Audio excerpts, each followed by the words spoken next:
મિત્રો, પાવાગઢના રાજાએ એક કાયદો બહાર પાડ્યો કે જેને પણ મહાકાળી માના દર્શન કરવા માટે પાવાગઢના પગથિયા ચડવા હોય એને પોતાનું માથું આપવું પડે. અને પછી કહેવાય છે કે માં ગઢ પાવાની કાળકાએ જે પરચો આપ્યો એ કાળજા કંપી નાખે એવો મહાકાળી માનો પરચો છે બાપ. પાવાગઢના પતઈ રાજાના પિતાશ્રી મનુ રાજા એ મહાકાળી માં સાથે વેણે વાતો કરતા. અને મનુ રાજાને એક નિયમ હતો કે તેઓ રોજ સવારે ઉગતા સૂરજની સાથે ચોખ્ખા ઘીની સુખડી બનાવી અને પાવાગઢના ડુંગરે માતાજીને જમાડવા જાય. ત્યારે એકવાર મનુ રાજાએ માતાજીને સુખડી જમાડી અને એટલું બોલ્યા કે હે માળી, આ તને ચોખ્ખા ઘીની સુખડી જમાડી છે તે તને પહોંચી તો છે ને?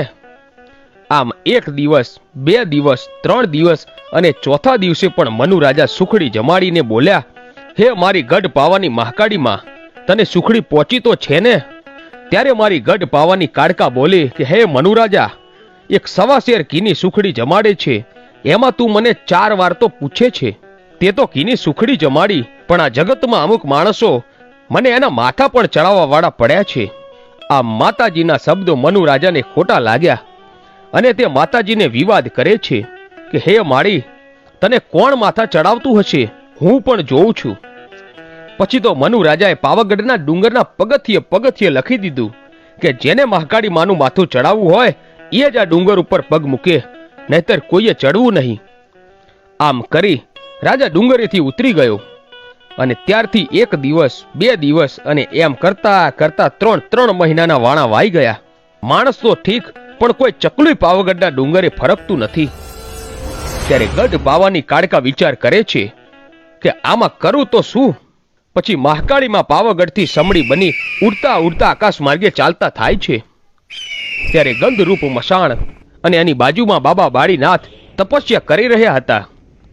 રાતના 12 વાગ્યાનો સમય બન્યો અને માતાજી આકાશ માર્ગે ઉડતા ઉડતા જાય છે. ત્યારે બાબા બાળીનાથને અંતર ધ્યાનથી જોયું કે આહાહા, આકાશમાં કોઈ દેવી જાય છે. પછી તો પોતાના હાથમાં આંજળી લઈને હવન કુંડમાં ઘા કર્યો અને હવન કુંડમાં નાખતાની સાથે જ જમીનથી આકાશ સુધીની દિવાલ બની ગઈ અને માતાજી એ દિવાલે અથડાઈ અને નીચે આવ્યા. બાળીનાથ જેવો તેવો બાવો નથી, પણ જુગ જુગનો જોગી હતો અને દેવીને કહે છે કે હે દેવી, કેમ અત્યારે? ત્યારે ગઢ પાવાની કાળકા વાત કરે છે કે મારે અને મનુ રાજાને વિવાદ થયો છે કે મને માથું ચડાવે એવો માણસની શોધમાં હું નીકળી છું. હે બાળીનાથ બાબા, મને માથું ચડાવે એવો માણસ કોઈ છે ખરો? અને તે દી બાબા બાળીનાથે મહાકાળી માને એટલું કીધું, હે દેવી, ઉજ્જૈન નગરીમાં રાજા વિક્રમનું રાજ ચાલે છે. એ એક જ એવો પરાક્રમી રાજા છે કે એ તમને માથું ચડાવે, બાકી તો આ દુનિયામાં કોઈ પોતાનું મસ્તક ના આપે. ત્યારે સવાર પડી બાબા બાળીનાથ અને મહાકાળીમાં ઉજ્જૈન નગરીમાં આવે છે. ત્યારે સવારે વિક્રમ રાજા પોતાની ગાદીએ આવીને બેઠા અને બોલ્યા, કોઈનો ન્યાય, કોઈનો ગુનો?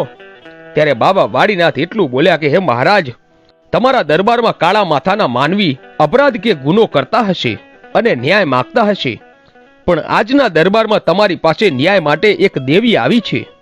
પછી વીર વિક્રમ મહાકાળી માને જોતા જ ઓળખી ગયા અને લાકડી પડે આમ પગમાં પડી જાય છે.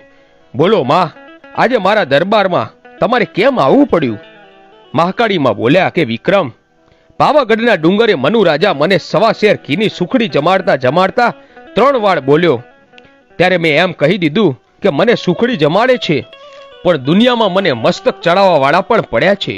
તો હે રાજન, મને મસ્તક ચડાવે એવો માણસ જોઈએ છે. ત્યારે વીર વિક્રમ બોલ્યો, હે માળી, તને મારું મસ્તક તો ચડાવું, પણ મારી એક શરત છે. કે બોલ વિક્રમ, તારી શું શરત છે? કે માળી, મારા રજવાડામાં કોઈ માણસનું મૃત્યુ થાય ને તો એનું શબ લઈને સ્મશાનમાં જઈએ ને ત્યારે 4 ખાંડિયા જે શબને ઉપાડીને સ્મશાન ગયા હોય ને એ પાછા આવતા નથી. ત્યારે માતાજી બોલ્યા કે આવું કેટલા સમયથી થાય છે? કે માળી, ઘણા વર્ષોથી થાય છે. અને ત્યારે વિક્રમ રાજાના રજવાડામાં મારી મહાકાળીમાં રોકાય છે અને અમુક સમય પછી એક વૃદ્ધનું અવસાન થાય છે.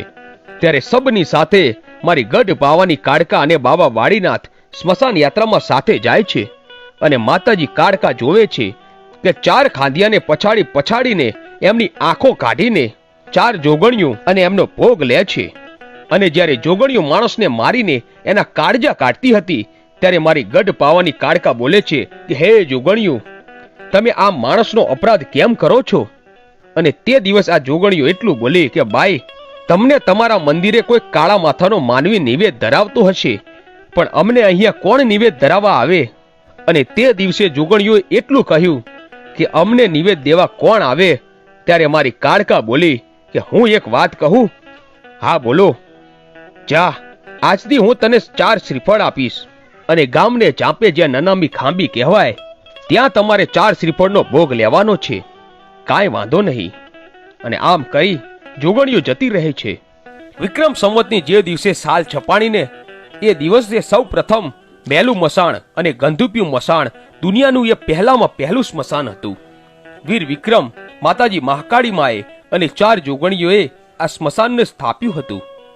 ત્યાર પછી આજ સુધી માણસો મરે અને 4 શ્રીફળ વધેરાય છે.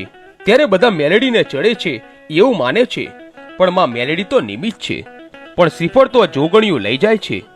અને પછી મારી ગઢ પાવાની મહાકાળી માએ કહ્યું કે વીર વિક્રમ, તારું દુઃખ તો મેં ભાગી નાખ્યું. તારા રાજ્યમાં હવે ગાંધિયા મરશે નહીં. હવે ચાલ મારું કામ પૂરું કરવા. પછી માતાજી અને વીર વિક્રમ પાવાગઢના ડુંગરે આવે છે અને મનુ રાજાને બોલાવે છે. અને પાવાગઢના ડુંગરે ચડી અને મારી કાળકા કહે છે કે હે મનુ રાજા, તું મને સુખડી ચડાવે છે ને? તો જો, કાળા માથાનો માનવી આજે મને મસ્તક ચડાવવા આવ્યો છે.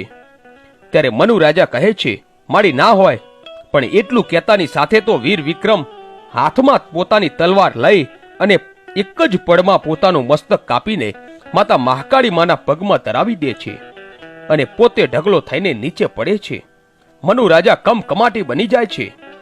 પણ મારી કાળકા એટલું બોલી કે હે મનુ રાજા, જો જગતમાં મને કાળકાને મસ્તક આપી દે એવા માણસો પડ્યા હોય અને જો એમને કમો તે મરવા દઉં ને તો કાળકાને બેસણું લાજે બાપ. પછી ગઢ પાવાનીમાં કાળકા વીર વિક્રમને સજીવન કરે છે. તો મિત્રો, આ હતો મહાકાળી માનો ઇતિહાસ. મિત્રો, આવા જ વિડીયો જોવા માટે આજે જ અમારી ચેનલ A1 ગુજરાતીને સબસ્ક્રાઇબ કરો. ધન્યવાદ.